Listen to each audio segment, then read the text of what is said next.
It has been over 2 years since I initially reviewed the Vocaster 2 on this channel, and for the most part, it was a rather normal review with a few quirks here and there. But while the world was kind of blowing up with the recent release of the Rodecaster Pro 2, as well as the absolute budget beast, the PodTrak P4, these things kind of fell flat. Not because they were bad, other than the quirks that is, but because their launch price made them a bit difficult to sell. The Vocaster 2 was launched at $299 US, and the Vocaster 1, came in at $199. That's not exactly small potatoes cash-wise. But over the past year or so, the Vocaster, both of them, have been dropping significantly in price. So then, at the new pricing, let's see what these things can do for your podcast setup and see how well they stack up 2 years in. Also, stay tuned because in a bit, I'm going to see if Focusrite actually fixed any of my initial complaints about the units. Again, I find myself surprised by how good this thing feels in the hands. Yes, it is plastic, but by no means does it feel cheap. Remember, kids, there are varying qualities of plastic, and this one is actually one of the top shelf plastics here. The knobs and buttons feel great. Nothing is amiss here. This is the Vocaster 1, so it will have a bit less I/O on it than the 2, including one big omission, and that is the Bluetooth that is on the Vocaster 2. Now, some of the highlights here are the phone TRS input and the camera out, which is actually what I'm using for the main shoot of this video right now. I'm not exactly sure why I didn't feature that in the original video, but this is a really cool feature if you need some sort of audio interface for your camera. Also, the idea that you can get all of the audio that goes through the interface baked into the video is actually quite awesome, meaning this might be a one-stop setup for a video and audio podcast. Very cool. Also, I do have to say the output isn't noisy, which is actually a huge bonus.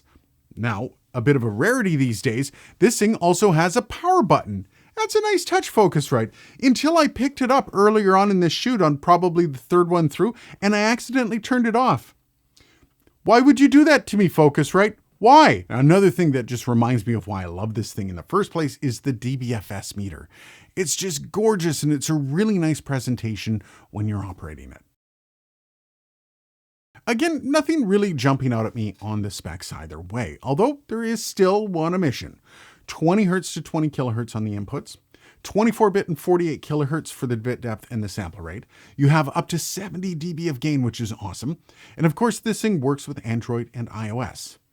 Now, the big thing still missing is the EIN, or the self-noise of the unit. That said, in my initial testing, and even now, the self-noise really isn't all that bad for a podcast interface. So let's check it out now. All right, so I just want to point out one more time, you can actually see here, I don't know with my autofocus if you can see this, but I'm actually peaking on the DBFS meter here. And you can see on my screen, I'm about -9 to -6, somewhere in there. The DBFS meters on this thing just cannot be trusted. It looks pretty, but it doesn't really tell you a whole lot. Now, this is also the SM7B, and you can hear it in use here with the Vocaster 1. And you're going to notice, I mean, I am getting peaks at about -9. That's actually a really decent recording level. And this does continue to go up. Let's check it out and gain up and see how noisy it gets. Okay, so that's pretty much at its top, and I'm kind of doing ASMR with an SM7B at the moment. What do you think? And noise floor is around -55. But yeah, I mean, still, this is $60, should I point out. Okay, so let's check out how this limiter works on this thing, because this is really confusing. The limiter kicks in at -3 on the output. I'm not exactly sure why there isn't a limiter on the input, meaning what'll happen when I crank this up and I start talking loud, and I'm going to actually adjust this so it doesn't blow your eardrums out, but you can tell that I'm distorting when I talk to you. Now, that means that it's distorting on the input, but it's limiting it on the output, but it should be limiting it on the input so it's not distorting. I'm not exactly sure what the point is with this Focusrite and why this exists. All it's going to lead to is really bad audio for people. If you're going to put a limiter on it, don't put it just on the output. Again, you can see my screen. Everything's limited at -3. This is the weirdest choice I've ever seen. Now that we're done with that mess, let's take a look at the hub. So this is the Vocaster hub. You can see And yes, I know I was peeking. Thank you very much. And pretty much nothing has changed here. This is actually a pretty decent setup. Up here you have auto gain. That's pretty self-explanatory. You click it, talk for about 10 seconds, and it sets your gain for you. You also have the enhance, which allows you to choose. When I turn this on, now I've got the radio voice. You also have the clean setting, which on an SM7B is pretty good. Warm setting, which on an SM7B is kind of muddy. And then you have the bright setting, or I would say this is more of an SM7B setting, unless you're going for that radio style, that really punchy in your face style. Outside of the enhance, you also have the mute button, which when you click it, guess what happens?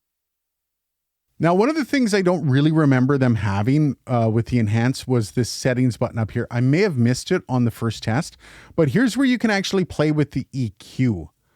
I don't remember playing with this ever. But yeah, you can see you can really mess with the mids, you can really mess with the high end, and you can mess with the low end. So it's basically a 3-band EQ, which is pretty cool. And here's your compression. Okay, so you can really compress the crap out of it.